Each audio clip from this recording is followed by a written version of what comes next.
It was a spooktacular Halloween event at Anderson Japanese Gardens where kids could trick or treat throughout the place.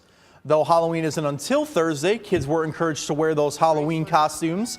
The garden management says this event typically draws in 1,000 people in the span of 3 hours, including local residents and people as far as Chicago.